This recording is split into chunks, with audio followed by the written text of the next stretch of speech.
A. Raja is gone. He might get a hero's welcome. The DMK might use this as a poll pitch. But the fact is, the ballast is now hitting the Prime Minister himself. And I now want to take this debate to what happens from here. Prashant Bhushan, I want to put this question to you first. Here are companies that have got a national asset at rates far lower than they should have. If we look at the 3G auction prices or look at what the CAG report says, what can happen from now? The Supreme Court has intervened. Do you believe if these licenses were cancelled, that would be the step in the right direction? Absolutely. There are three good legal reasons for cancelling the licenses. Firstly, more than 70% of the applicants were cut out by advancing the date from 1st October to 25th September, and that act has already been held illegal by two benches of the High Court as well as by the Supreme Court. Therefore, on that ground alone, the entire licenses can be and should be cancelled.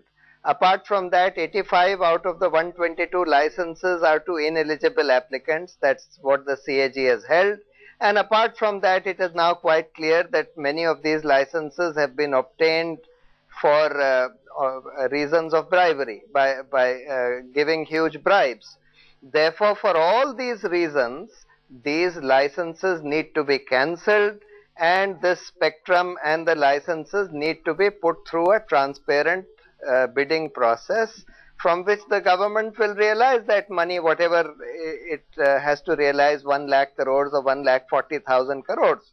So far as these companies are concerned, they will lose their money, whatever they have invested, which they should lose if they are working on licenses which have been illegally obtained in this manner. But Paranjoy, is that a possibility given the fact that there's a commitment that's been made? Here's a legal auction.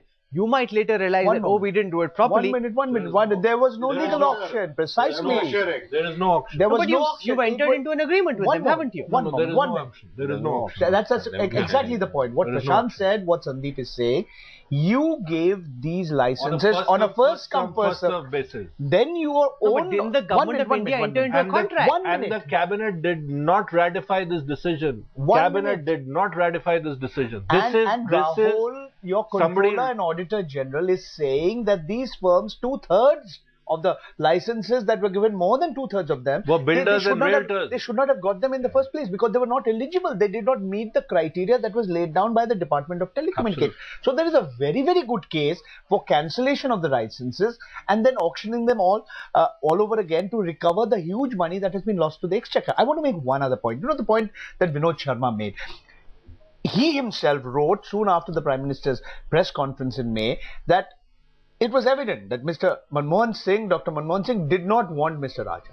But what are these compulsions of coalition politics? This is really something, to me, which I think the Congress has to answer. Did the UPA in Delhi need those 18 MPs more than what the DMK in Chennai needed those 34 MLAs belonging to the Congress? So what compulsions of coalition politics are you really talking about? In my opinion, a lot has to be answered for.